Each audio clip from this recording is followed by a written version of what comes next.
Bueno, muchachos, muchachas, buenos días.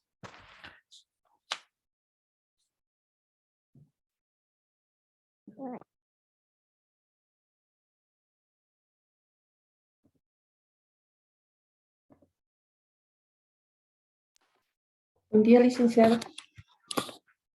¿Cómo está? Buen día, licenciado. ¿Cómo están? ¿Cómo están? Buen día. Entonces vamos a iniciar con la clase de hoy. Bueno, con ustedes nos corresponde la materia de terapia cardiorrespiratoria y UTI. Si no me equivoco, están en su séptimo semestre, ¿verdad? Entonces ya están a muy poco de culminar con su carrera. Y de todas maneras, eso significa el hecho de estar en séptimo semestre que ustedes están con una buena base, ¿ya?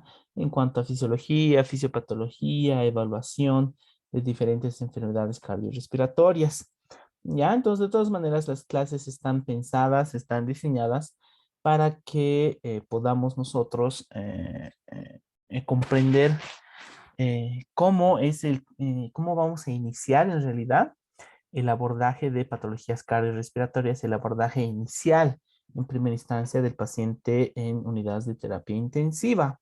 De todas maneras, en el caso de que se mencione algo que no lo hayan avanzado o algo que no lo recuerden muy bien, entonces ustedes están en su libertad de derecho de poder preguntar, de consultar todo lo que ustedes deseen, ¿no? Y en realidad la función docente es esa, ¿no? Es orientar para que cada uno de nosotros podamos comprender mucho mejor las siguientes temáticas.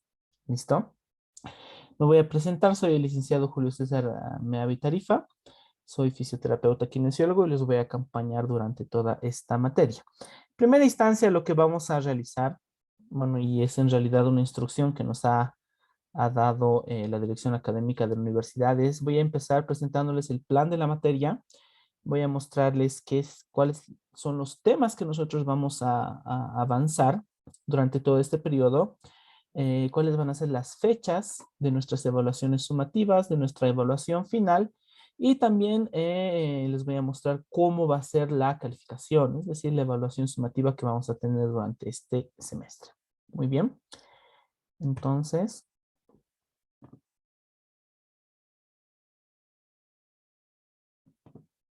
perfecto. Por favor, quisiera una confirmación. Si se está viendo la pantalla. Sí, licenciado. Bueno, mil disculpas. Voy a tomar un poquito de agüita. Estoy saliendo recién de una faringoamigdalitis, entonces voy a estar tosiendo cada cuanto, así es que por favor las disculpas correspondientes. Bueno,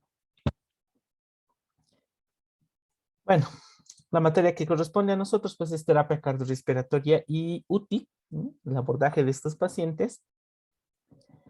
Eh, Nosotros ya tenemos lo que son nuestra programación semanal. Nuestras clases van a ser los días martes de 9:25 a 10:55 y los días viernes de 7:45 a 9:15, ¿no? Nosotros vamos a pasar clases 2 veces por semana. ¿Ya? Lo que yo necesito es que ustedes tengan un conocimiento sólido en cuanto a lo que es patología cardiorrespiratoria y renal, en lo que es evaluación clínico-funcional y lo que es evaluación cardiorrespiratoria, que según he ido leyendo y consultando en su programa, en su pensum, son materias que ustedes ya son materias que han sido vencidas. Entonces, en ese sentido no tendríamos mucha dificultad, pero les repito que si en el transcurso de las clases o de cualquier temática hay alguna duda, pues siéntense libres de consultar conmigo. Ya me había presentado, soy Julio César Nave Tarifa, tengo un diplomado en educación superior, un diplomado en fisioterapia respiratoria y la especialidad en fisioterapia cardiorrespiratoria en la unidad de terapia intensiva. Eh, Me imagino que todos están adjuntados al grupo del WhatsApp. De todas maneras, ahí está mi número de teléfono, ahí está también mi correo electrónico por cualquier tipo de medio, para cualquier tema académico, pues nos vamos a estar comunicando para resolver cualquier tipo de situación. Perfecto. Nos vamos a ir un poquito a lo que es la definición de la asignatura, o sea, cuál es el el objetivo principal de que nosotros como fisioterapeutas kinesiólogos pues tengamos el conocimiento sobre lo que es la esfera y el tratamiento de los pacientes cardiorrespiratorios, ¿no? En realidad, la fisioterapia cardiorrespiratoria es una rama de la rehabilitación física que se va a reencargar de restaurar déficit, limitaciones y restricciones. Y en realidad estos déficits, limitaciones y restricciones van a estar enfocados desde cualquier área de trabajo, ¿no? Ya sea la cardiorrespiratoria, la traumatológica, la neuropediátrica, la neurológica adultos, porque son términos, son corrientes que nos indica el tema de la CIF, ¿no? De la Clasificación Internacional del Funcionamiento. ¿Ya? Nosotros vamos a aprender ya la aplicación de técnicas especializadas y el seguimiento terapéutico, ¿no? ¿Y cuál es el objetivo principal? El lograr esto, el lograr el tema de la readaptación funcional de los pacientes, ¿ya?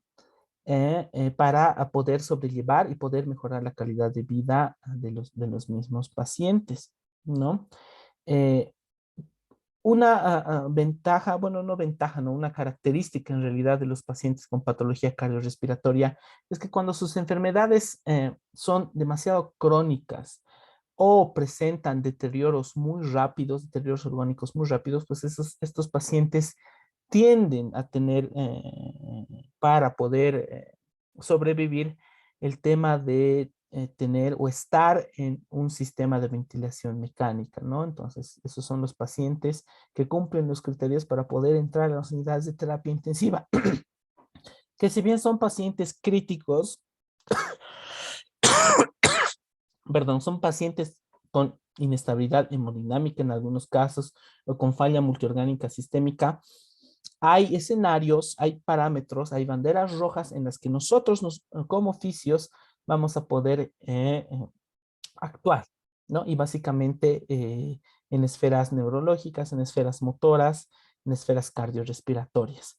Entonces, el hecho de que sumemos el tema del abordaje del paciente cardiorrespiratorio ambulatorio, internado en unidades de terapia intensiva o internadas en salas de hospital, pues nos va a servir bastante para poder sobrellevar nuestro tratamiento a futuro. ¿Ya? También cabe mencionar que durante los últimos 20 años aproximadamente, hay mucho incremento en cuanto a la incidencia de patologías respiratorias. En realidad, si pueden ustedes darse una vuelta por la página de la OMS, la primera causa de muerte de personas a nivel mundial, pues son causas cardiorrespiratorias. Entonces, por tanto, afecta pues el tema de la calidad de vida, ¿ya? Y así también como los sistemas de salud, muchos pacientes que están deteriorados y están mucho tiempo internados y que cuentan con un seguro, ya sea público o con un seguro privado, pues denotan mucho tiempo de internación y eso también significa un alto costo para las instituciones. Ya, muchas bajas laborales, por lo cual el rendimiento de las empresas o de cualquier institución pues va a ir disminuyendo y también con procesos de muerte precoz. Por ello, la formación de estudiantes para la intervención kinésica de la esfera cardiorrespiratoria es fundamental, ya que un conocimiento profundo y en sentido crítico, esto es lo más importante, porque nosotros podemos comprender bien la enfermedad, podemos tener un plan de tratamiento súper adecuado, con las últimas tendencias, con el último equipamiento, pero si no desarrollamos este sentido crítico en cuanto a la intervención kinésica, pues no nos va a servir de nada, ¿no? Nosotros tenemos que saber en quién aplicar, en quiénes no aplicar y cómo aplicarlo de acuerdo a las características individuales de cada paciente. Si bien el tratamiento, por ejemplo, en pacientes cardiópatas, puede utilizarse en terapias grupales, siempre es bueno individualizar la situación de cada persona y ver las características que cada una tiene en función a su enfermedad. Perfecto. Entonces, ¿qué es lo que ustedes como estudiantes van a lograr una vez culminada la materia?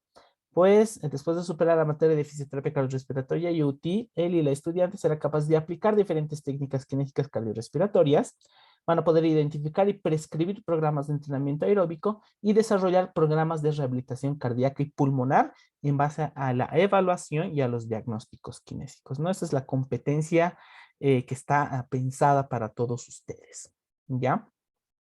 Bueno, ¿cuáles son los contenidos mínimos? ¿Cuáles son los conocimientos base que necesito de parte de ustedes? Es el tema de anatomía kinésica en cuanto a sistema respiratorio y cardiovascular.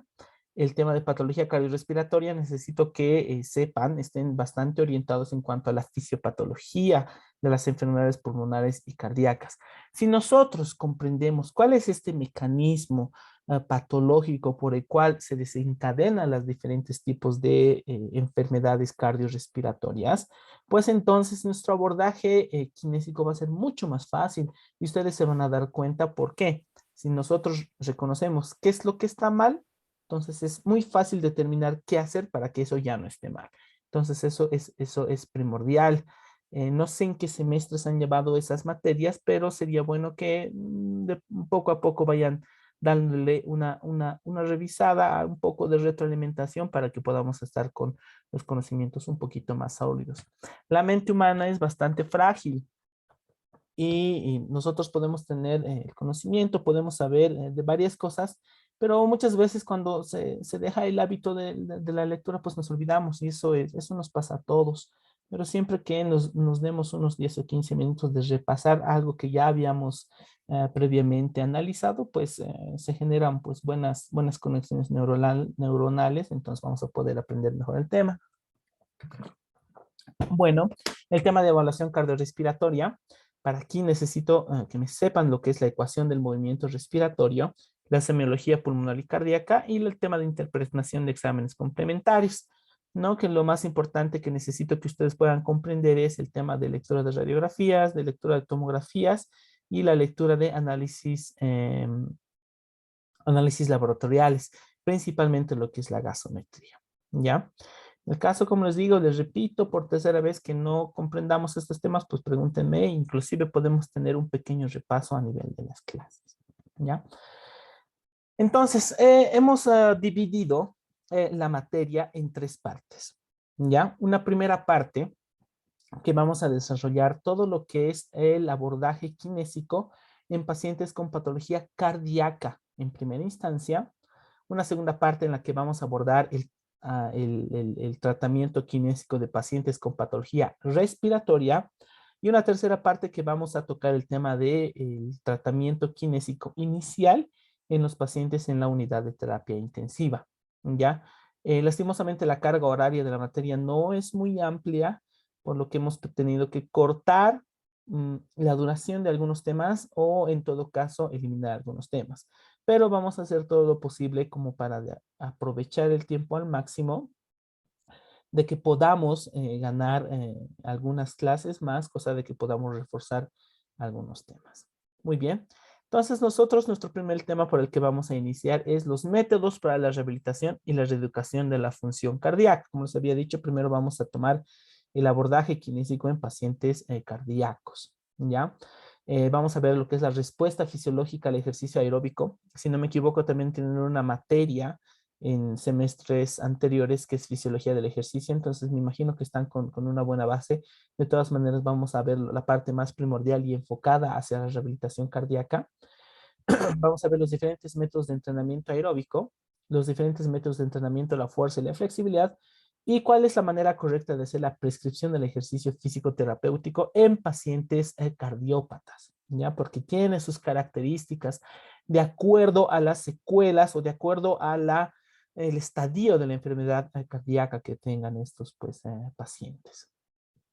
Bueno, el segundo tema, cada uno de una gran mayoría de los temas están previstas para 3 sesiones. Algunos temas que son un poco más cortos, pues están previstos para 2 sesiones. Ya, entonces los temas como que más importantes los vamos a ver un poquito más de tiempo, un poquito más de horas al mes. Luego vamos a pasar con la kinesioterapia para la facilitación del retorno venoso. Muchos pacientes con enfermedad cardíaca pues presentan alteraciones a nivel de retorno venoso. Entonces no nos sirve de nada el tema que implementemos un programa de rehabilitación cardíaca enfocada netamente al corazón si no hacemos un seguimiento de estas características del retorno venoso patológico que van a tener los pacientes. En ese sentido, vamos a ver los métodos de kinesioterapia en insuficiencia venosa crónica, en la trombosis venosa profunda y en la úlcera venosa. Hay muchas más, pero son las tres entidades patológicas más importantes que nosotros vamos a ver, tanto en pacientes hospitalizados como en pacientes particulares o a domicilio. Entonces, lo que me interesa es que vean y conozcan el tema de las repercusiones funcionales de enfermedades específicas que más se ve en nuestro medio. Perfecto. Luego vamos a pasar a lo que es la kinesioterapia para la facilitación de la función linfática, ya en la que se utiliza un abordaje, una evaluación y un tratamiento diferente, en el que vamos a ver métodos de drenaje linfático manual. El drenaje linfático manual que en los últimos tiempos,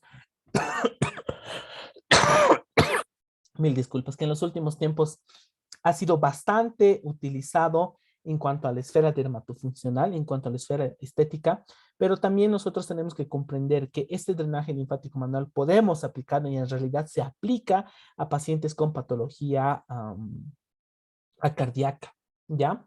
Vamos a ver los métodos de kinesioterapia en linfedema en miembro superior, que se da mucho en nuestros pacientes, y también en el linfedema en miembro inferior. Seguidamente, después de haber pasado estos temas, nosotros vamos a ver la kinesioterapia en patología cardíaca como tal, ¿ya? Esta parte es bastante importante porque nosotros vamos a aprender a desarrollar lo que son los programas de rehabilitación cardíaca y el hecho de que nosotros podamos comprender, podamos analizar y podamos realizar un buen programa de rehabilitación cardíaca más allá del conocimiento que nosotros podamos fundamentar en nuestras cabezas, pues nos vamos a abrir puertas laborales. Hay muchas entidades que tienen un área de pacientes cardíacos, pero estas áreas no tienen programas de rehabilitación cardíaca. Y muchas veces tiene el paradigma en los hospitales de que el paciente con patología cardíaca pues no se tiene que mover y en realidad no es así. Estamos haciendo un mal peor al paciente. Entonces, si nosotros sabemos implementar estos programas de rehabilitación cardíaca, pues nos podemos abrir un campo laboral en bastantes instituciones. Y en Bolivia, generalmente, y más conceptualmente en La Paz, Santa Cruz y Cochabamba, que es el eje central, hay bastantes pacientes con problemas cardíacos. Entonces, el hecho de poder fundamentar y saber realizar estos programas de rehabilitación cardíaca, pues profesionalmente nos van a servir bastante. Estos programas de rehabilitación cardíaca tienen fases, tanto intrahospitalarias como fuera del hospital, y también el diseño de programas de rehabilitación para pacientes con insuficiencia cardíaca, ¿no? Que es como la madre de las patologías cardíacas. Entonces, aquí nos vamos a tomar un poquito más de tiempo, ya lo vamos a analizar bastante bien y el objetivo es de que podamos desarrollar, o bueno, que cada uno pueda desarrollar un arquetipo, una base o un programa de rehabilitación inicial, ¿no? Y ya a medida que vaya pasando el tiempo, pues ustedes van a ir potenciándolo mucho más. Luego de los PRC vamos a ver lo que son los programas de ejercicio físico en la hipertensión arterial. ¿Por qué hemos decidido tocar este tema de la hipertensión arterial como tema específico? Porque la hipertensión arterial es la primera enfermedad eh, prevenible a nivel de Bolivia, ¿ya? Y esta incidencia de hipertensión arterial más se ve en la ciudad de Santa Cruz y en la ciudad de La Paz, más concretamente en la ciudad del Alto. Entonces, el hecho que nosotros podamos abordar a una gran cantidad de pacientes con una misma patología también nos va a dar buenas herramientas para nuestro desarrollo personal futuro, ¿ya? Hay que ver un poquito la conceptualización de la hipertensión arterial. Vamos a ver bibliografía actualizada porque hay nuevas clasificaciones, hay nuevas maneras de poder tomar la presión arterial y hay nuevas repercusiones que recién se están yendo descubriendo. Vamos a ver cómo valorar estos tipos de pacientes que tienen hipertensión arterial y vamos a ver cómo se diseña un programa de ejercicios para este tipo de pacientes. ¿Listo? Una vez concluido el tema de la hipertensión arterial, vamos a entrar de lleno a lo que es la esfera respiratoria. Y vamos a comprender primero un poquito la conceptualización de la kinesioterapia respiratoria, en la que vamos a ver los principios fundamentales de la fisioterapia respiratoria y la ecuación fundamental de la fisioterapia respiratoria, que es la base en realidad para el abordaje respiratorio del paciente. Si nosotros no sabemos comprender esta ecuación fundamental, pues nuestro abordaje no va a ser tan bueno, ¿ya? Esta ecuación corresponde a los componentes elásticos y a los componentes resistivos que va a tener nuestro sistema respiratorio. Hay diferentes fórmulas. Es un poco pesado, no les voy a negar. Es una parte bastante pesada que tiene bastantes fórmulas, que tiene bastante base teórica, pero que es necesaria, ¿ya? En ese sentido, vamos a ver la posibilidad de hacer esta clase principalmente lo más dinámico posible, ¿no? Para que no se sobrecarguen y tampoco se aburran. Bueno, luego de esta conceptualización de la fisiorrespiratoria, vamos a ver la reeducación del patrón ventilatorio, en la que vamos a ver los diferentes métodos que hay, que existen en cuanto a la reeducación del patrón respiratorio. Vamos a ver cuál es la influencia que tiene las técnicas de posicionamiento y de relajación, que igual, por lo menos en los últimos 7 años, han estado saliendo bastante bibliografía que habla sobre el posicionamiento y la relajación, que antes no se hablaba mucho. Entonces vamos a ver cómo esto va a influir también en este tipo de pacientes. Los ejercicios respiratorios para el control, reeducación del patrón ventilatorio diafragmático y el entrenamiento específico de músculos respiratorios, así como nosotros podemos entrenar grandes grupos musculares, flexores de brazo, extensores de pierna. También el entrenamiento se puede hacer de manera específica para estos músculos respiratorios. Vamos a aprender cómo hacerlos y cómo medir también su calidad. Luego vamos a pasar a lo que es la kinesioterapia en patologías obstructivas de pulmón,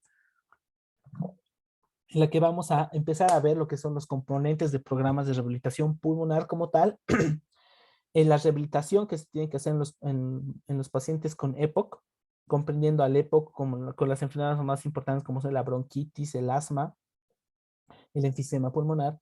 Y también vamos a ver los tipos de ejercicios respiratorios para enfermedades obstructivas. Es bueno analizar ese tipo de pacientes y además que nosotros tenemos varias guías internacionales que nos van a ayudar a lo que es guiar el tratamiento en este tipo de pacientes. Estamos con las guías GEMA, por ejemplo, para el tratamiento del asma, que es una guía bastante larga, pero bastante fundamental para este tipo de pacientes. Tenemos las guías GOLD también para el tratamiento de pacientes EPOC, que nos van a indicar, que nos van a guiar en cuanto al tipo, según el tipo de tratamiento farmacológico que tenga nuestro paciente, nosotros cómo vamos a organizar o cómo vamos a empezar a guiar nuestro tratamiento kinésico. Luego de enfermedades obstructivas, vamos a ver el tema de enfermedades restrictivas, que son las dos clasificaciones fundamentales de los tipos de enfermedades respiratorias, ¿ya? Restrictivas y obstructivas. Vamos a ver su conceptualización y cuáles son los tipos de ejercicios para ese tipo de enfermedades. Una vez concluido esto, vamos a ver la kinesioterapia respiratoria en enfermedades neuromusculares. Hemos querido ahondar, ya hemos querido profundizar este tema, porque nosotros cuando tratamos a cualquier tipo de paciente que no tiene ningún tipo de problema neuromuscular, entonces es bastante fácil, ¿no? Indicarle que respire, ver el patrón respiratorio, trabajarle la parte de las estructuras o de los músculos que me producen la fase inspiratoria. Pero, ¿qué pasa cuando son pacientes neuromusculares? Cuando son pacientes que no tienen un control voluntario sobre su acción motora. Entonces, ahí ya un poco se complica. Pero si nosotros podemos comprender la fisiopatología esencialmente de la eliminación de secreciones, vamos a poder desarrollar diferentes estrategias para la eliminación de estas secreciones, que es la principal complicación que tienen estos tipos de pacientes. No pueden botar secreciones, por lo tanto la vía aérea se me obstruye, el flujo aéreo pues me va a disminuir, entonces el paciente va a empezar con una insuficiencia respiratoria. Entonces es bastante importante ver el tipo de abordaje que vamos a hacer. En este sentido, nosotros vamos a ver tanto técnicas manuales como técnicas instrumentales, que hay algunos aparatitos bastante eficientes que nos van a ayudar a eliminar ese tipo de secreciones, ¿ya? Vamos a ver también algo de intervención kinésica en cirugía de tórax. Ya, la cirugía de tórax es una de los procedimientos quirúrgicos en donde más sino es la más importante en la que requiere el tema de la intervención fisioterapéutica. Cirugía de tórax comprendía desde intervenciones cardíacas, cateterismos, resecciones lobulares pulmonares, neumonectomías, instalaciones de tubos para drenajes pleurales.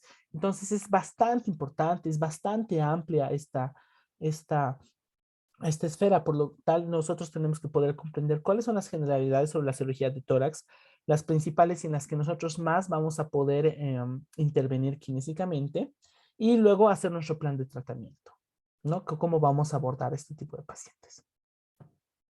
Bueno, luego vamos a entrar al tratamiento de pacientes en unidades críticas. Para tal efecto, nosotros necesitamos conocer los principios básicos de la ventilación mecánica. ¿Ya?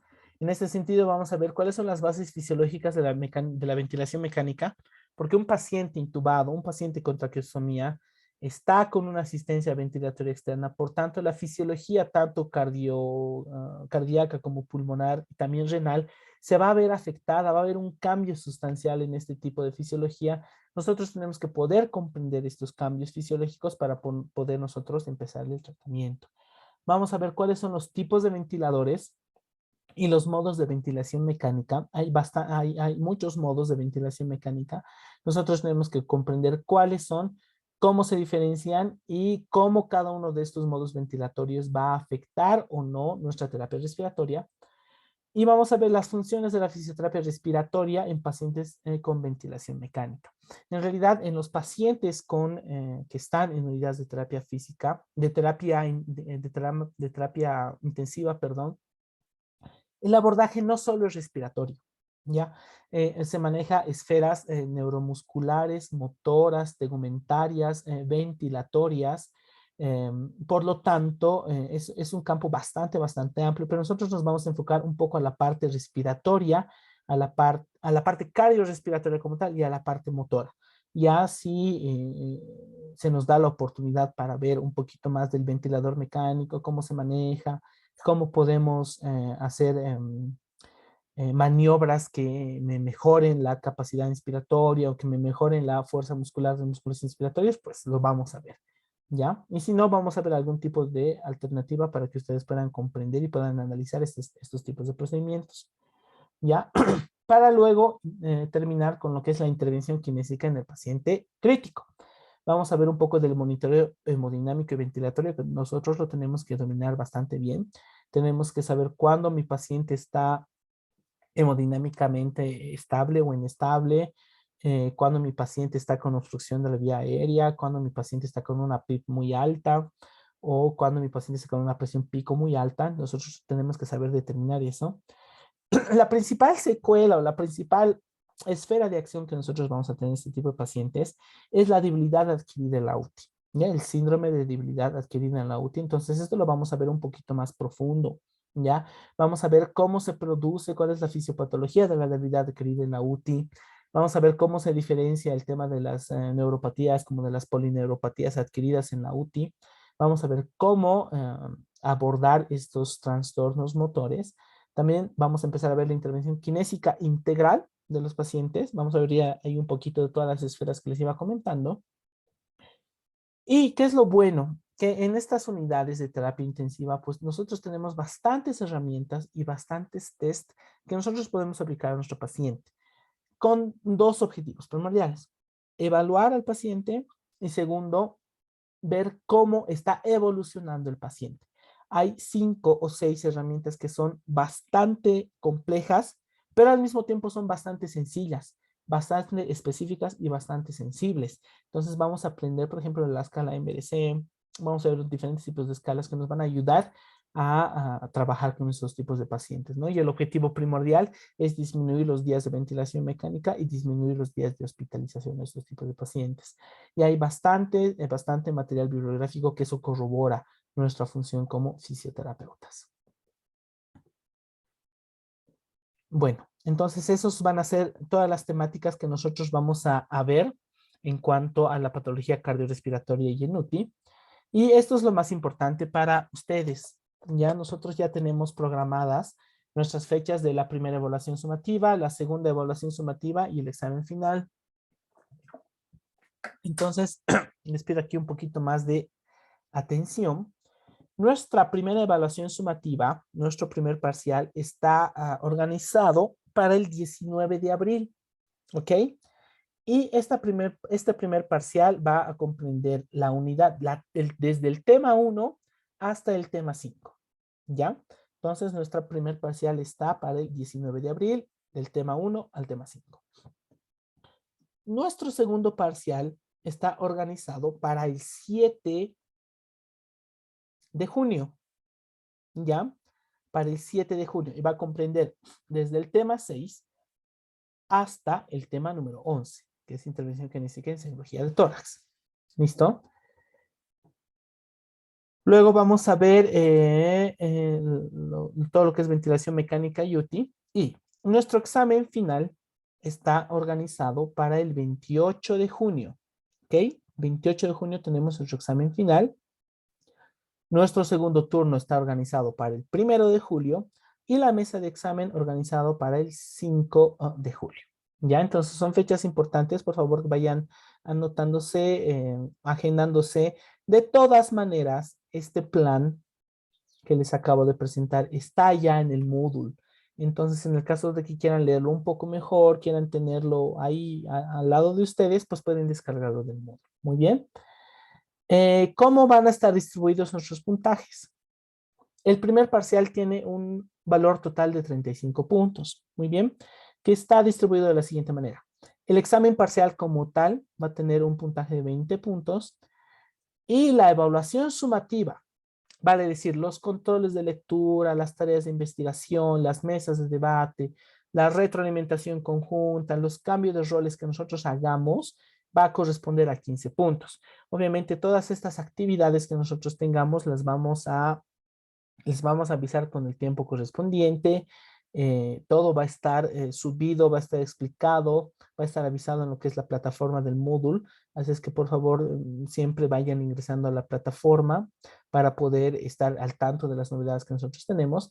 Estas evaluaciones sumativas tienen un valor de 15 puntos. 15 más 20, 35 puntos correspondientes al primer parcial. La misma metodología en el segundo parcial, 35 puntos que me hacen un total de 70 y una evaluación final de 30 puntos que me hacen un total de 100 puntos. Y según la normativa de la universidad tenemos una nota mínima de aprobación del 51, pero obviamente yo sé que ustedes no van a apuntar a 51, ¿no? Van a apuntar a una nota más alta. Bueno, eso, ahí está un resumen de la evaluación de la materia y aquí está la bibliografía. Son libros bastante pesados que en la plataforma Moodle no me permite subirlos, pero lo que yo voy a hacer ahora después de clases, voy a subir esta bibliografía y algunos otros libros igual de referencia que a ustedes les pueden servir, lo voy a subir a mi Google Drive y al módulo voy a subir el link del Google Drive para que ustedes puedan descargarlo y puedan disponer de ellos para lo que necesiten. Muy bien. Entonces ese es el plan. Ese es el plan del programa que tenemos. No sé si tienen alguna duda, alguna consulta sobre el plan. ¿Lo podemos resolver ahora, por favor?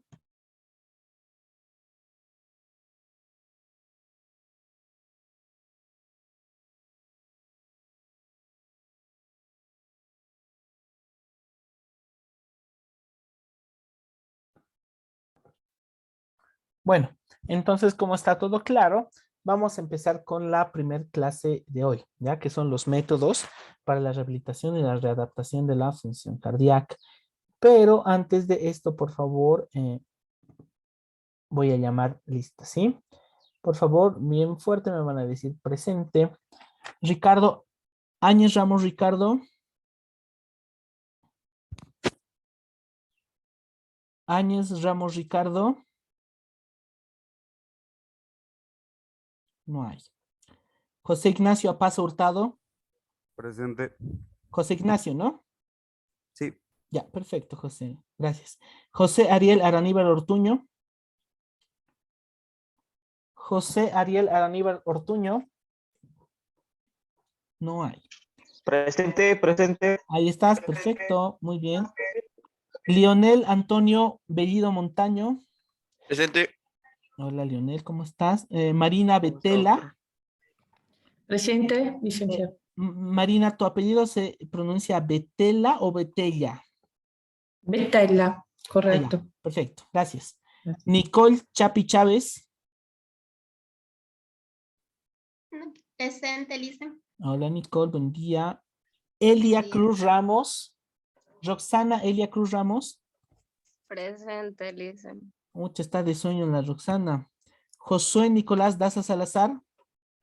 Presente, Lisa. Buen día. Qué voz que tienes, Josué, excelente. Silvia Eliana Encinas Quisbert. Presente. Hola, Silvia. Camila Andrea Escobar Valdés. Buen día, Lisa, presente. Hola, Camila, ¿cómo estás? María Alejandra Flores Solís. Presente, Lisa. Perfecto. Loreni Michelle Fuentes Herrera. Presente, Lisa. Hola. Nayeli Camila Galeán Padilla. Presente, Lisa. Hola. María Elena Gallardo Valderas. Presente, Lisa. Ya, voy a bajar esto un poquito más. Perfecto. Jaime Javier Lara Fernández. Presente, Lisa. Hola, Jaime. Nadia Fernanda López Flores. Presente, Lisa. Hola. Milenka Eliana Medina Mogro. Presente, Lisa. Listo. Blanca Alejandra Mendoza Mendoza. Presente, Lisa.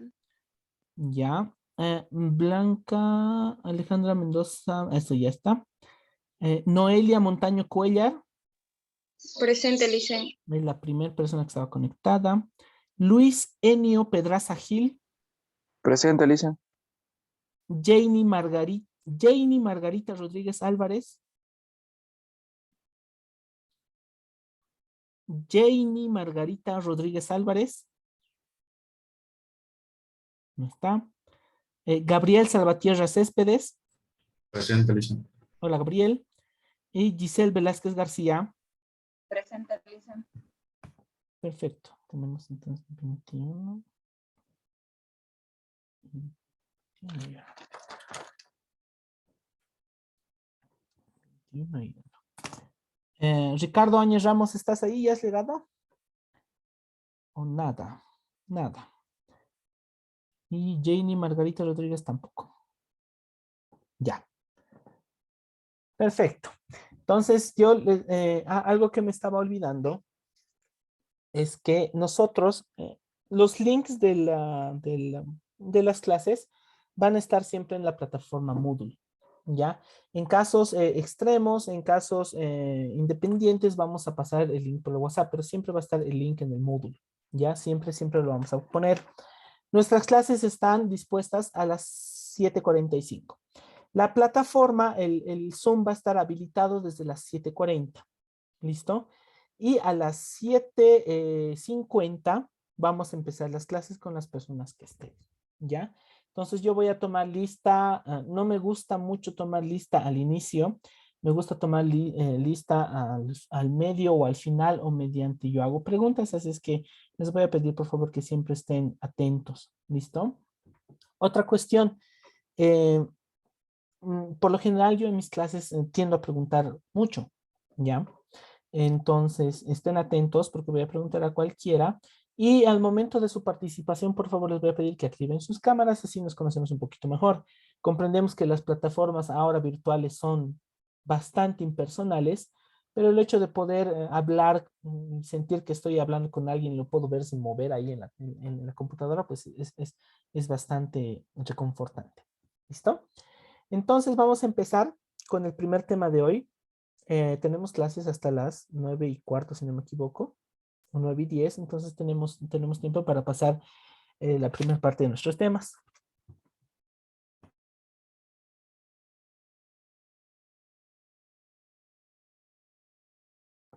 Entonces voy a empezar a compartir. Ustedes me van a indicar si se ve, si no se ve.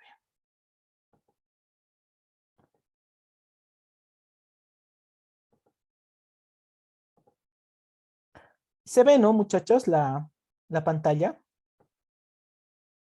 Sí, listen. Un check, por favor. Muy bien. Entonces empezaremos. Como les había dicho, como les había explicado en en la lectura del plan de competencias, nuestro primer tema son los métodos para la rehabilitación y la reeducación de la función cardíaca. Muy bien. Entonces nosotros, ¿para qué vamos a... Ay, perdón, chicos. Esta tos me está volviendo loco. ¿Para qué nosotros tenemos que estudiar, tenemos que empezar a trabajar en esfera cardiorrespiratoria? ¿No? Por el mismo hecho que les había comentado antes, ¿no? La calidad de vida, en primer lugar, los pacientes que se ve bastante mermada, el alto coste social y económico que tiene el tratamiento de este tipo de enfermedades, ¿ya? Por lo tanto, nosotros necesitamos desarrollar un conocimiento profundo con sentido crítico. El objetivo, en realidad, de todas las áreas de formación en cuanto a salud, sea fisioterapia, sea nutrición, sea medicina, enfermería, terapia ocupacional, fonoaudiología, es la resolución de problemas, ¿ya? Entonces, nosotros, ¿cómo vamos a resolver problemas? Pues desarrollando un sentido crítico. ¿Listo? Entonces, eso es esencial que nosotros podamos determinar en todo este tiempo de preparación de pregrado, perdón. No sé si muchas docentes, muchos colegas les hayan dicho esto, pero ustedes ahorita que están en el pregrado ya a punto de ser profesionales, a punto de ser colegas, están en la mejor etapa para que ustedes puedan equivocarse. Aquí es la mejor etapa en la que ustedes pueden equivocarse porque ya cuando sean profesionales, el hecho de equivocarse pues ya compromete otro tipo de situaciones, ¿no? Entonces aprovechen el tema de sus docentes, aprovechen el tema del acceso a tanta bibliografía que ahora tenemos para poder equivocarse menos en esta etapa de pregrado y ya cuando ustedes sean profesionales, cuando sean mis colegas, pues para que no se equivoquen nada, ¿no? Y tengan un buen sentido crítico. Hay tres artículos que los voy a subir a la plataforma en el transcurso del día, por favor, que nos van a ayudar en el sentido de poder comprender cuál es la importancia de la fisioterapia cardiorrespiratoria, ¿ya? Un paper bien bonito. Todos estos papers son tres que son bien cortos, son metodológicamente bien estructurados, son bien digeribles, son fáciles de leer, entonces les va a dar como que un vistazo a cuál es la importancia de la esfera cardiorrespiratoria. Y quizás hay muchos en este grupo de que no les llama la atención mucho la parte cardiorrespiratoria, es más, prefieren, ¿cómo se dice? Prefieren no abordarla, ¿no? Me pasa a mí lo mismo con esfera pediátrica. Yo no tengo mucha paciencia y tampoco puedo abordar mucho a pacientes pediátricos, ¿no? Pero a pesar de eso, muchas veces se presenta trabajo en esa esfera, entonces uno tiene que prepararse, ¿no? Y lo que me ha ayudado bastante mucho es ver el tema de cómo puedo ayudar bibliográficamente fundamentado a estos pacientes pediátricos. Entonces, por los mismos les va a pasar a ustedes. Vamos a primero ver un primer paper. Déjenme poner un punterito, por favor. Aquí está. Los beneficios de la fisioterapia cardiorrespiratoria en pacientes con tuberculosis pulmonar. La tuberculosis es una enfermedad de tipo endémica, muy común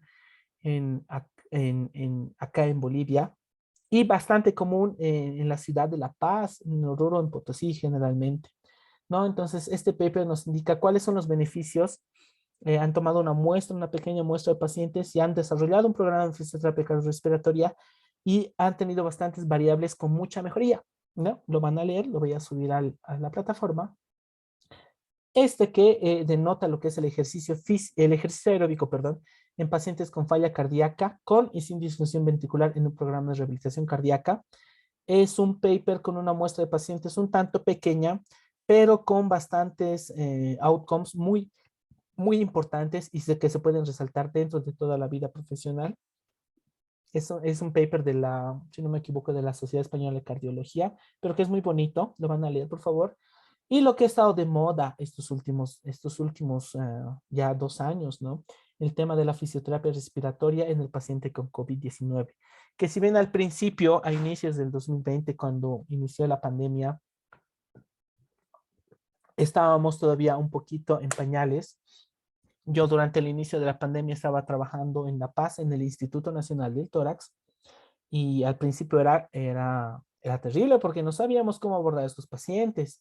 Un día lo veías bien, al siguiente día lo veías descompensado y al tercer día ya el paciente estaba en una mejor vida.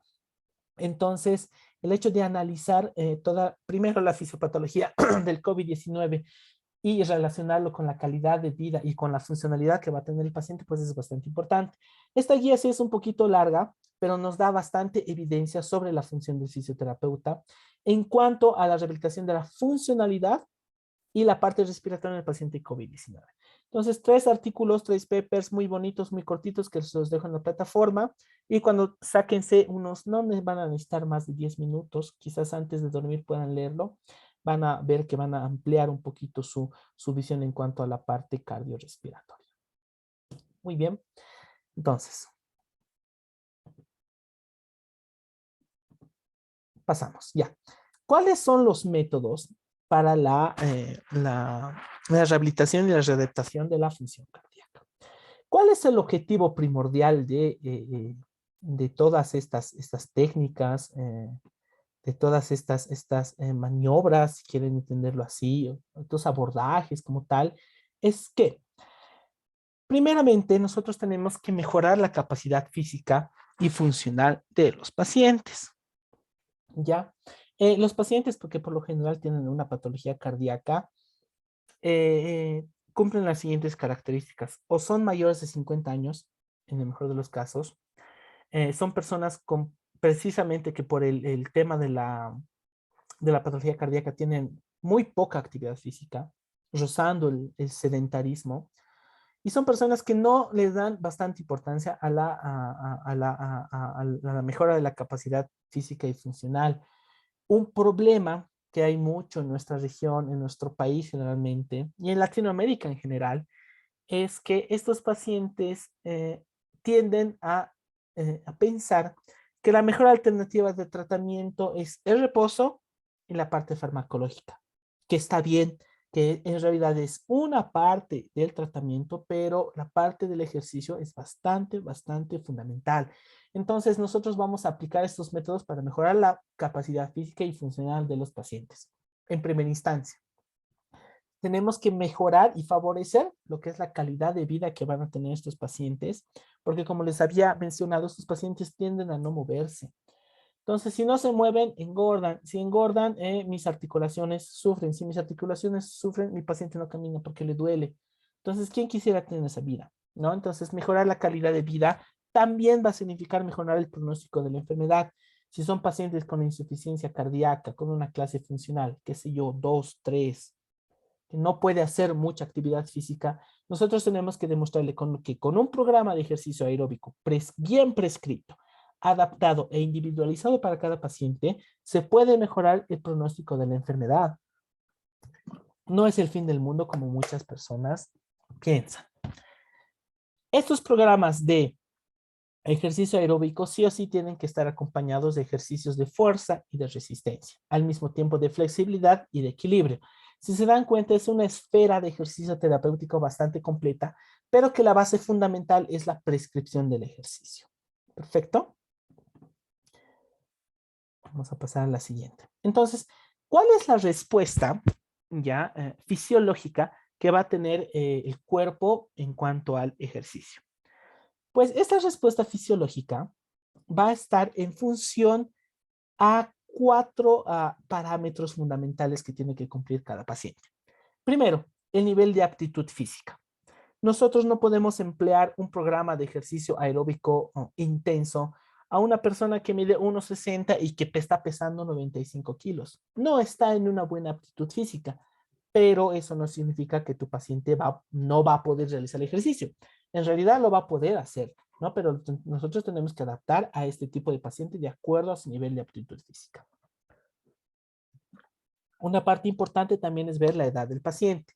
Mientras más joven es tu paciente, entonces nosotros podemos esforzar un poco más el corazón. Si mi paciente está pasando los 50, los 55 años, entonces nosotros tenemos que tratar con bastante delicadeza al sistema cardiovascular, ¿ya? En casos extremos de un ejercicio mal prescrito o de un programa mal realizado, pues podemos afectar la esfera cardíaca, pero si está bien desarrollado, no. El paciente va a estar cómodo, va a estar súper bien. La salud cardiovascular, en cuanto a la salud vascular, comprendiéndola desde los hábitos del paciente, ¿no? Si nosotros queremos empezar este programa de ejercicios a nuestros pacientes cardíacos y al momento de hacerle la evaluación, pues el paciente fuma y le mete una cajetilla a la semana, entonces estamos un poquito mal, ¿no? Entonces desde ahí también tenemos que empezar a cambiar un poquito los hábitos de vida. ¿Y cuáles son los objetivos propuestos? Aquí podemos encontrar una gran diferencia en cuanto a un programa de ejercicio que vamos a emplear a una persona con patología cardíaca. ¿Cómo se va a diferenciar a un programa de ejercicio a una persona que quiere perder peso? ¿Ya? Entonces hay que indicarle, porque muchas veces, y es también un paradigma que se maneja aquí, la gente relaciona el ejercicio con la pérdida de peso, y que está bien, está desarrollado y fisiológicamente se produce así. Pero nuestro objetivo en un paciente cardíaco no es tanto bajar de peso. Vamos a ayudar a consumir un poco de tejido adiposo, sí, pero nuestro principal objetivo va a ser mejorar el tema de la funcionalidad cardiovascular, ¿no? Entonces tenemos que dejar en claro también estos parámetros en nuestro paciente. ¿Cómo se van a desarrollar? ¿Cómo podemos poner en relación estos 4 parámetros al momento de implementar un programa de ejercicio? Pues primero tenemos que ver el tipo de ejercicio. El tipo de ejercicio se va a hacer de tipo aeróbico o anaeróbico. En el caso de pacientes con patología cardíaca, sí o sí tiene que ser un ejercicio aeróbico. Si nosotros lo hacemos de tipo anaeróbico, pues lo vamos a despachar a nuestro paciente a otro lado. Entonces, sí o sí tiene que ser aeróbico. Ya, si ustedes se dedican a la parte del deporte, a la parte del tratamiento de pacientes con élite, entonces ya el tipo de ejercicio será pues anaeróbico, será mucho más exigente, con una frecuencia cardíaca máxima de inclusive al 100%. Se ha podido ver que han podido realizar algunos atletas que practican triatlón, pero no, en nuestro caso no, ¿no? El tipo de ejercicio tiene que ser sí o sí aeróbico. En cuanto a la intensidad y a la duración, que va a estar en función también a las características de cada paciente y la frecuencia, cuántas veces a la semana lo vamos a hacer. Hay pacientes que te van a tolerar perfectamente hasta 4 veces a la semana, pero hay pacientes con patología cardíaca bastante crónica y con bastante compromiso orgánico que la frecuencia va a ser una limitante y solo lo vamos a poder hacer hasta 2. Si está bien desarrollado el programa de ejercicio, pues la frecuencia 2 veces a la semana no va a afectar mucho. Pero si está mal enfocado, mal adaptado, mal caracterizado, pues sí vamos a tener, perdón, algún tipo de secuencia ahí. ¿Cuál es nuestro objetivo? Un sistema cardiovascular debilitado, hacerlo un sistema cardiovascular fuerte. ¿Ya? Ese va a ser nuestro objetivo primordial, el objetivo por encima de todo, ¿no? Al momento de nosotros aplicar ya un programa de ejercicio aeróbico en un paciente con patología cardíaca, vamos a ver que hay una respuesta cardiovascular, ¿ya? Y esta respuesta cardiovascular, ¿cómo se va a interpretar o cómo se va a traducir? Primero, que nuestro paciente va a tener una mejora en cuanto a lo que es el retorno venoso, ¿ya? Pacientes con patología cardíaca tienden a tener el retorno venoso un poco disminuido, ¿ya? ¿Alguien ha podido ver o alguien tiene algún familiar con una enfermedad cardíaca crónica? Les pregunto, a ver, los escucho.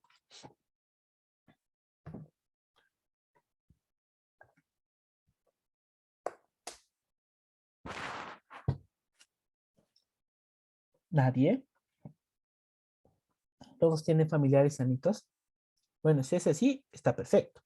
Pero estos pacientes con enfermedad cardíaca tienden a tener un edema, ¿ya? Un edema bastante importante a nivel de miembros inferiores y en algunos casos extremos, estos edemas se manifiestan en miembros superiores y también a nivel del rostro, ¿no? Y eso básicamente es porque hay problemas en el retorno venoso. Como hay un aumento del trabajo del corazón, hay un aumento de la volemia. Por lo tanto, estos se va a ir acumulando, ¿no? Líquido a nivel de las partes distales de los segmentos corporales. Si nosotros implementamos un programa de ejercicio aeróbico con este tipo de pacientes, pues vamos a facilitar el retorno venoso, ¿no? Vamos a evitar que estos segmentos distales se vayan hinchando porque es bastante incómodo para el paciente, ¿no? No puede ponerse las medias, no puede ponerse los zapatos, tiene también una esfera estética que no le gusta cómo se ven sus piernas, le duele. Entonces, si nosotros aumentamos el retorno venoso, estamos solucionando una de las primeras problemas que conlleva una patología cardíaca. Y como les decía, nuestro objetivo como personal de salud es resolver problemas. En segunda instancia, si vamos a mejorar lo que es el tema del retorno venoso, también vamos a disminuir el tema de las resistencias periféricas. Nuestro lumen capilar, nuestro lumen venoso va a tener un espacio mucho más grande, ¿ya? Nosotros vamos a comprender que si tenemos un espacio más grande, por lo tanto, las resistencias van a ir disminuyendo. Al mismo tiempo que nosotros disminuyamos las resistencias periféricas, se va a ver un proceso de vasoconstricción. Este proceso de vasoconstricción es bastante importante porque me va a dar la información necesaria a mi sistema cardiovascular que mi vaso se está cerrando, ¿no? Entonces, ¿qué es lo que va a provocar fisiológicamente en mi cuerpo? Que un vaso cerrado se vaya abriendo, ¿no? Por lo tanto, vamos a mejorar ese flujo de sangre que nosotros necesitamos para poder seguir trabajando. Y lo que va a derivar en una mejora en la contractibilidad cardíaca. ¿Ya? En este punto, en cuanto a la contractibilidad cardíaca, quiero preguntarles lo siguiente.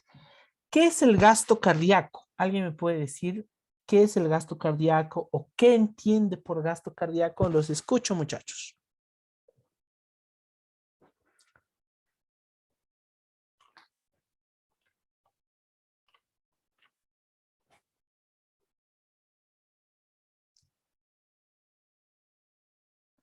Nadie.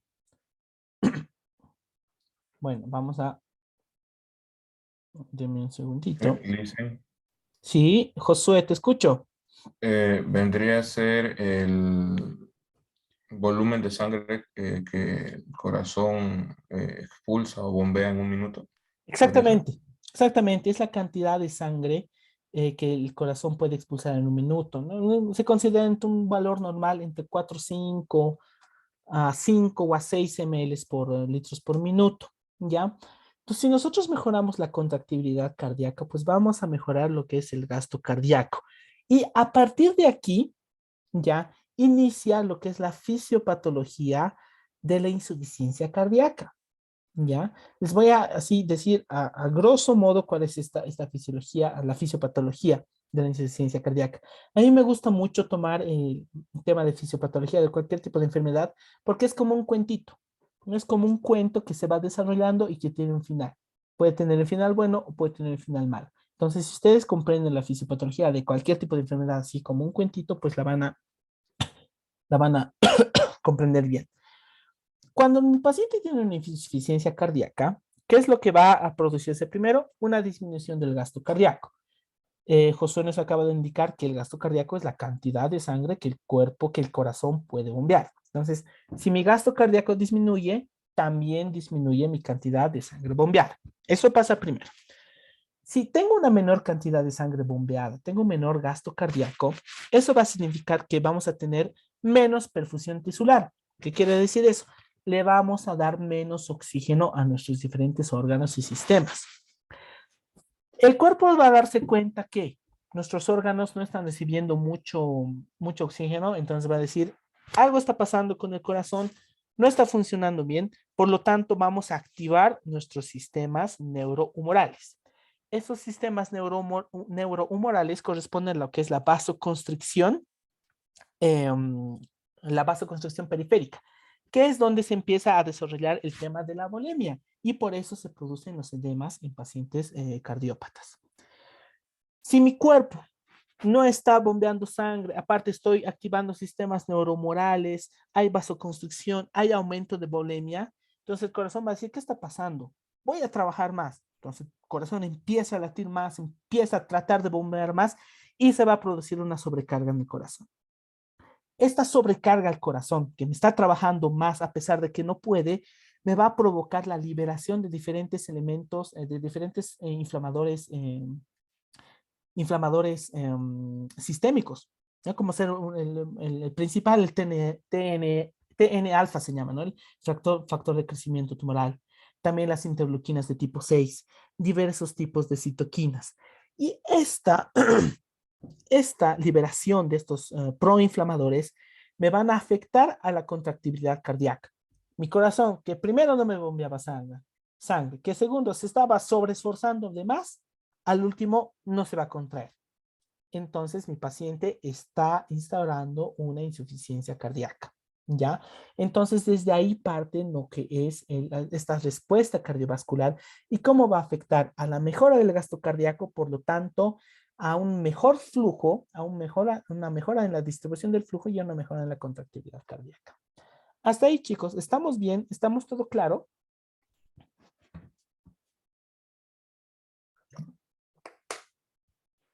Muy bien. Espérame un segundito.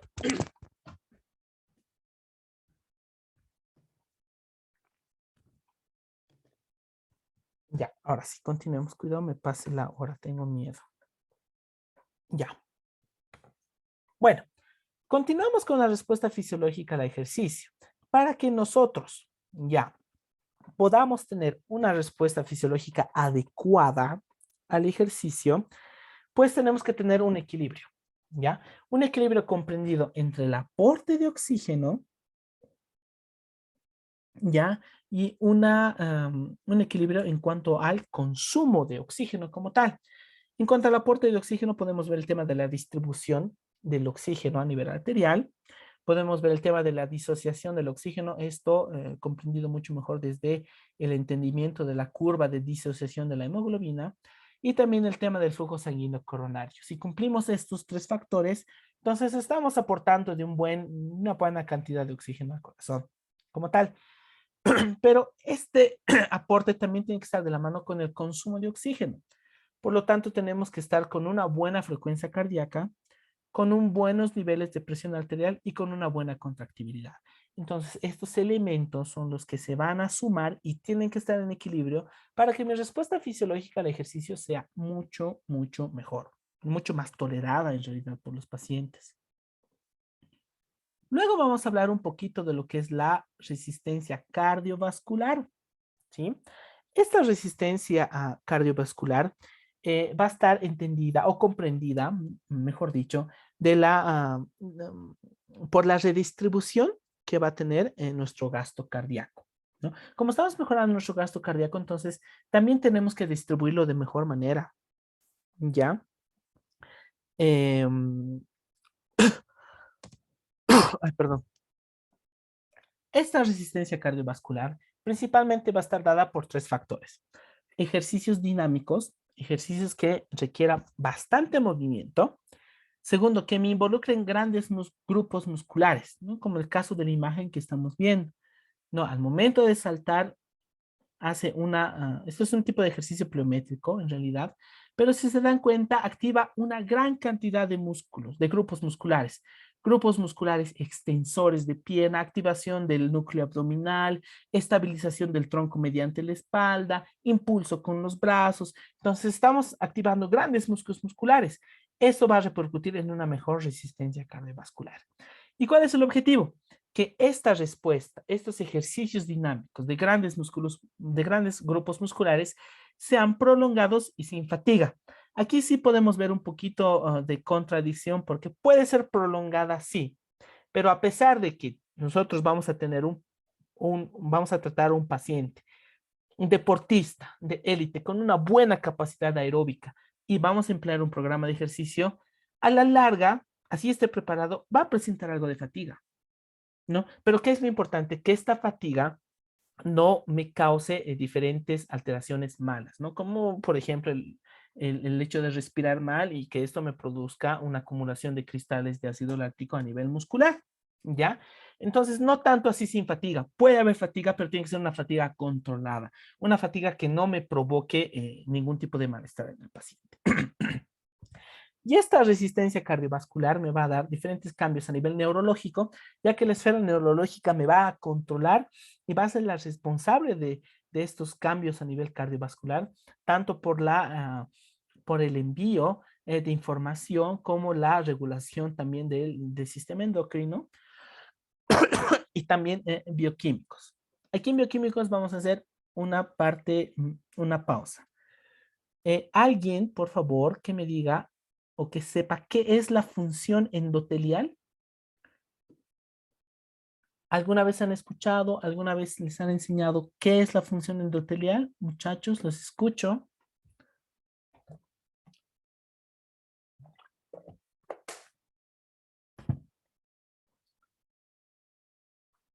Nadie.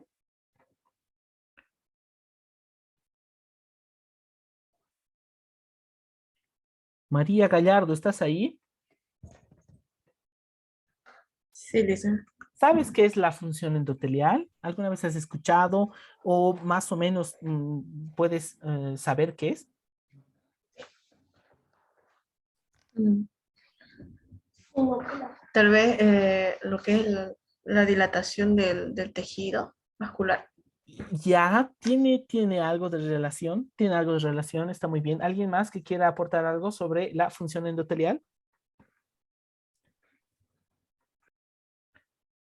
Bueno, la función endotelial, chicos, es una característica que va a tener nuestro sistema cardiovascular de, como decía María, mantener un buen estado de dilatación a nivel de los vasculares. Pero, ¿cómo se va a producir esta función endotelial? ¿Ya? Nosotros, cuando caminamos, cuando limpiamos nuestro cuarto o cuando hacemos deporte, cuando hacemos actividad física en realidad, nosotros liberamos un elemento químico bastante importante, que es el óxido nítrico. El óxido nítrico, ¿qué es lo que va a provocar a nivel endotelial? Que mis vías periféricas vasculares estén siempre permeables y dilatadas, siempre abiertas, sin ningún tipo de resistencia. Cuando hay personas que no me desarrollan unos hábitos de ejercicio, son personas sedentarias, entonces no me producen el óxido nítrico. Por lo tanto, esta persona es mucho más tendente a que se produzcan placas de ateromas. Estas placas de ateromas se van a ir colocando en la cara interna del lumen de las capas vasculares. Estas plaquitas de ateroma son pequeñas, pero mientras más se van a ir juntando, me van a formar una placa ateroesclerótica. Por lo tanto, mi paciente va a desarrollar una ateroesclerosis. No va a pasar sangre por ahí. Entonces, eso es lo importante de la función endotelial y es la base fundamental de la actuación de la fisioterapia cardíaca en pacientes con patologías cardíacas. Como tal, nosotros actuamos a nivel de la función endotelial para que esta función endotelial haga que nosotros liberemos óxido nítrico y este óxido nítrico actúe a nivel de las paredes manteniéndolas siempre dilatadas. ¿Ya? Eso es bien importante que ustedes sepan. Y si ustedes les dicen así a cualquier cardiólogo, a cualquier residente, va a decir, este fisio sabe, porque no muchos saben cómo funciona lo que es la función endotelial. Muy bien. Vamos a pasar lo que les decía, ¿no? Si tenemos una persona sedentaria que duerme todo el día con una gran cantidad de porcentaje de grasa corporal, también se ven pacientes que están en pacientes hospitalizados por cualquier tipo de enfermedad, tienden a no realizar actividad física por la enfermedad que tienen o por algún tipo de dolor. Entonces se va a producir, ¿no? Lo que es el síndrome de desacondicionamiento físico. ¿Qué me va a provocar? Hay un menor consumo de oxígeno máximo a nivel orgánico. Hay un menor gasto cardíaco, que ya les había explicado en la anterior diapositiva, que la reducción del gasto cardíaco es el inicio, es el puntapié inicial de la fisiopatología en cuanto a la insuficiencia cardíaca. Van a tener una menor tolerancia al ejercicio, sus pacientes se van a cansar rápido, van a hiperventilar rápido y no van a respirar bien. lo que me va a provocar este desacondicionamiento, este menor consumo de oxígeno máximo, esta menor tolerancia y este menor gasto cardíaco en que tu paciente pueda desarrollar taquicardia. Hay taquicardias por desuso, es lo que se llama, y se ve mucho en pacientes que están mucho tiempo postrados en terapia intensiva. Lógicamente, si tu paciente no está haciendo nada, no tendría que cumplir los requisitos para tener un aumento en el movimiento cardíaco, ¿no? Pero como el paciente no se está moviendo, entonces hay una taquicardia por reposo, lo que se llama. Una hipotensión ortostática. ¿Alguien sabe qué es la hipotensión ortostática? A ver, los escucho. Si no, ya saben, al azar. Hipotensión ortostática. A ver, Nicole Chapi, ¿estás ahí?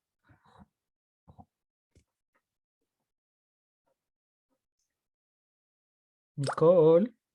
Creo que se ha dormido la Nicole. A ver, vamos a ver a alguien más. Sí, Lisa, Hipotensión, ¿qué tal? está lenta mi compu. Ahí estás, Nicole. ¿Sabes qué es la hipotensión ortostática? ¿Tiene que ver algo con la deshidratación?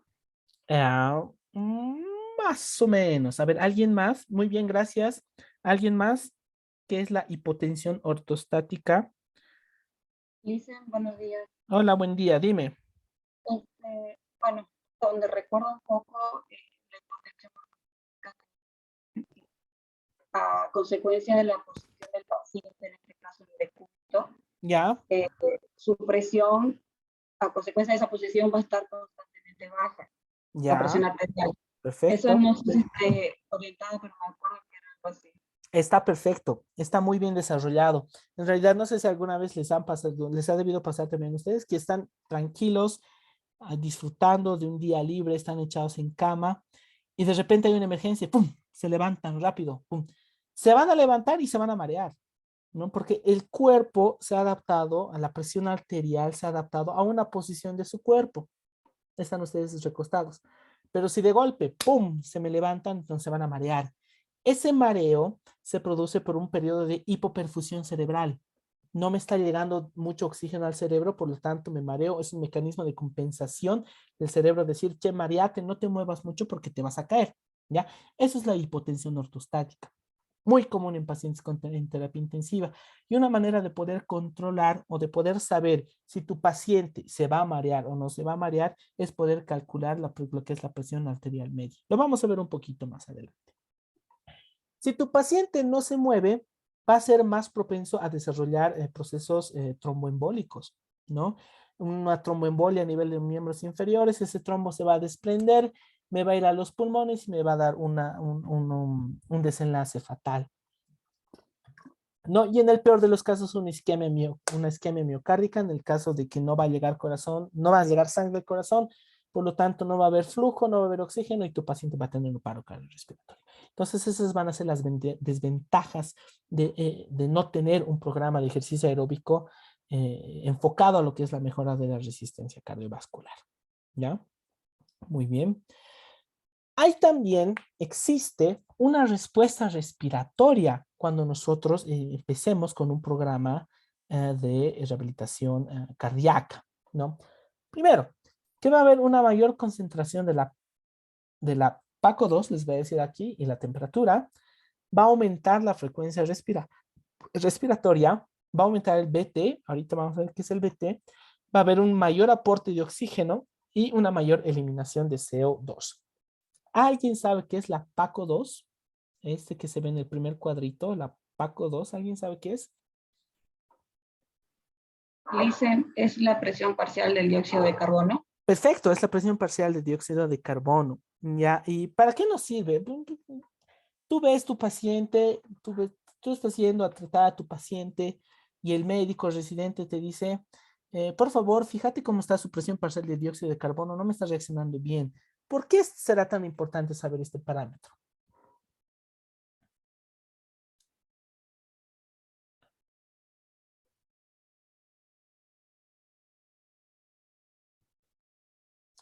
La presión parcial de dióxido de carbono es un indicador fundamental que nos va a poder indicar cuál es la eficacia de la ventilación alveolar, ¿ya? Si tenemos una presión arterial de dióxido de carbono comprendida entre 35 y 45 miligramos de mercurio, estamos en valores normales, ¿no? Entonces eso va a significar que tu paciente está respirando a nivel alveolar bastante bien. También va a repercutir esta presión arterial de oxígeno en cuanto a la acidosis o a la alcalosis respiratoria. Vamos a ver gasometría, un poquito de temas más adelante, más que todo cuando veamos la función respiratoria. La interpretación de la gasometría es fundamental para nosotros. Tenemos que saber leer, identificar cuáles son los valores normales y qué pasa si está bajo o si está alto o un valor de la gaso. ¿Listo? Hemos visto también que aumenta el BT. ¿Qué es el BT, chicos? ¿Saben qué es? A nivel respiratorio. A ver, Nadia López, ¿estás ahí?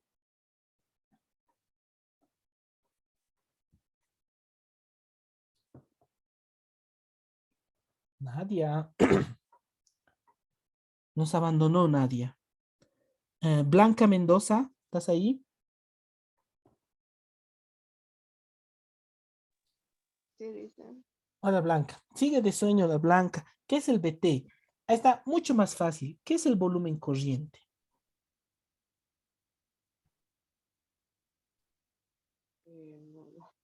No me acuerdo, la verdad. ¿Te acuerdas? Está ahí en tu cabeza. A ver, alguien que me diga qué es el volumen corriente, por favor.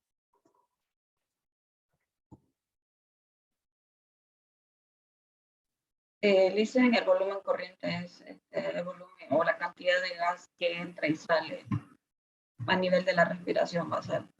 Perfecto, perfecto. Eso es el volumen corriente. Es el volumen de aire que va a circular entre una inspiración y una expiración normal, ¿ya?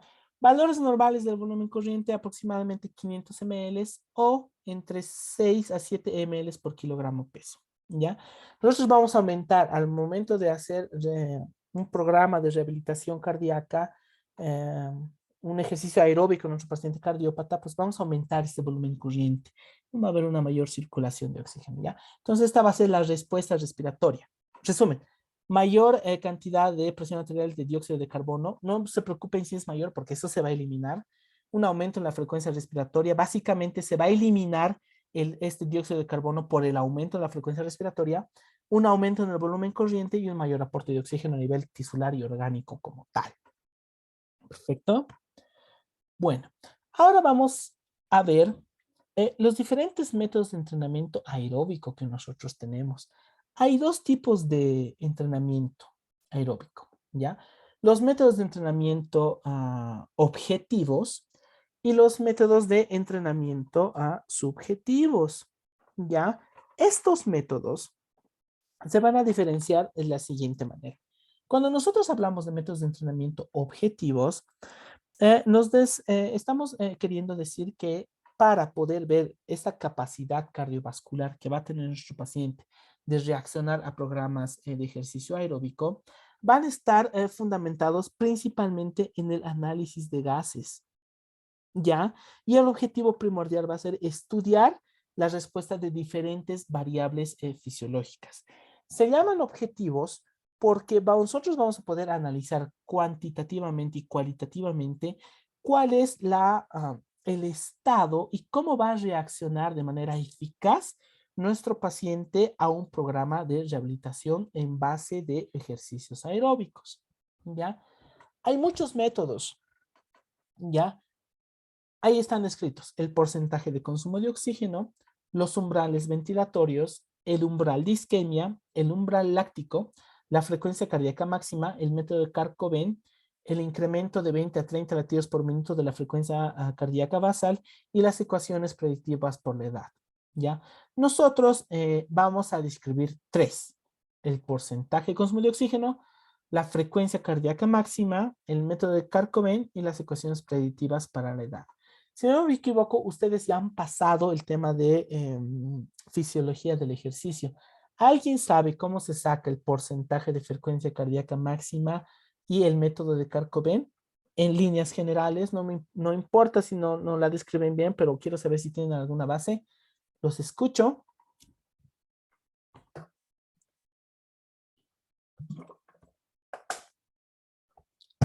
A ver, te escucho. ¿Dónde estás? Noelia, la primera que estaba en el Zoom. Noelia, ¿estás ahí? Sí, Licen, estoy. ¿Conoces lo que es la frecuencia cardíaca máxima, cómo se saca, el método de Carr-Coben, las ecuaciones predictivas por edad? ¿Sabes? ¿Conoces? ¿Tienes alguna idea? La verdad sí llevamos, pero ahorita no. Ah, Lo siento, no. o sea, sabes, pero no te acuerdas. Sí llevamos, Claro, ¿eh? digamos, eso, Entonces, pero no. ya, lo vamos a ver, es súper facilito. Son parecidas fórmulas largas, un poco pesadas, pero al momento de aplicarlos con sus pacientes, van a ver que es una maravilla. En el servicio de cardiología en el Instituto Nacional del Tórax en La Paz hemos empezado a desarrollar estos métodos de tratamiento, más que todo frecuencias cardíacas máximas y métodos de entrenamiento subjetivos, porque no tenemos tampoco la infraestructura necesaria, pero sí se ve resultados bastante buenos, ¿ya? Y los métodos de entrenamiento subjetivos. Estos métodos de entrenamiento no requieren de un equipamiento especial, son mucho más económicos, son métodos de entrenamiento que se llama bedside, que se pueden hacer al lado de la cama, y básicamente está formulado por diferentes escalas. La escala más fácil, la más común, la escala de Borg, la escala MRCC de Disney y la PCFC, que esa es una escala nueva. Esta escala PCFS se ha desarrollado en realidad para evaluar la fatiga y la disnea en pacientes post-COVID. ¿Alguien conoce qué es la escala de Borg? ¿Cómo se mide la escala de Borg? ¿Y qué parámetros tiene la escala de Borg? Los escucho, chicos.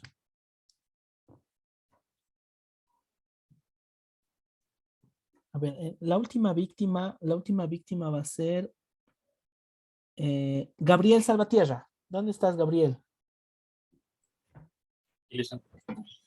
¿Cómo es, Gabriel? ¿Sabes qué es la escala de Borg? ¿Cómo funciona? ¿Cómo se mide? Según recuerdo, la escala de Borg creo que es lo que mide la resistencia. Y no resistencia.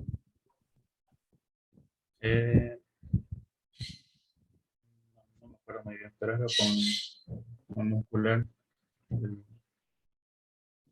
La actividad muscular, sí creo que mide.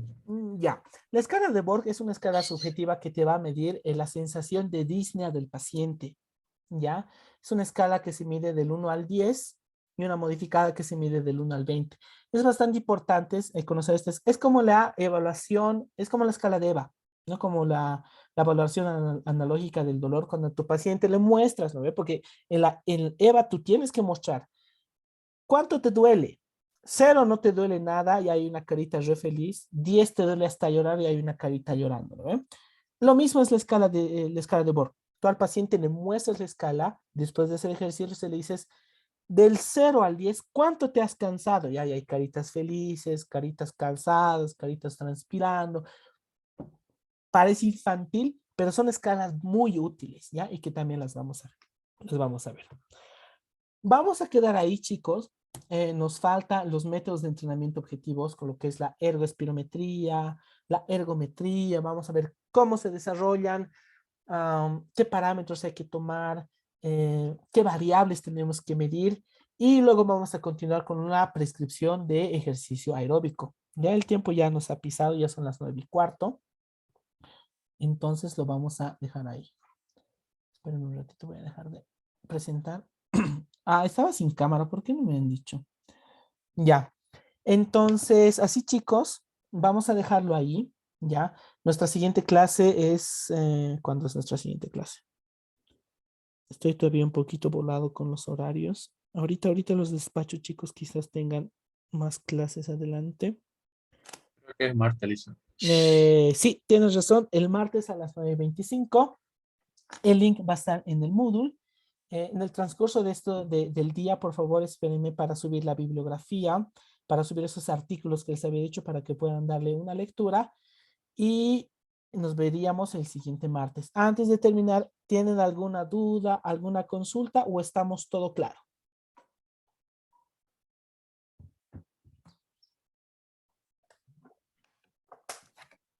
Licenciado, disculpe, quería preguntarle antes, soy Marina. Sí, que quería preguntarle antes sobre el tema de como el asunto que todavía es semipresencial, las ya, clases. ya. Perfecto. Si hay solo virtual, si hay también práctica, vamos a ver los ejercicios o aparatos. Bien, bien, bien que has tocado este tema porque yo me estaba olvidando mencionarles. Este sábado de carnavales, hemos tenido una reunión con la dirección académica de la universidad y ellos nos dijeron que durante las 2 primeras semanas de clases van a ser netamente virtuales. A partir de la segunda semana, de la tercera semana de clases, en realidad, vamos a esperar el instructivo de la central para que nosotros podamos empezar a desarrollar la parte práctica. Dentro del plan que les acabo de mostrar, están enmarcadas también la parte práctica de nuestra materia, pero tenemos que esperar la instrucción de arriba para que nos den el permiso, entonces ya de manera semipresencial, igual les vamos a estar avisando, vamos a mostrarles las fechas de cuándo va a ser presencial, pero eso sí, los exámenes, tanto los parciales como los finales, sí o sí van a ser presenciales. Eso sí está totalmente determinado. Pero esperaremos la instrucción. Cuando la sepamos, pues les vamos a avisar a todos ustedes ya para que empecemos con la parte práctica. Ok, gracias. Listo. ¿Algo más?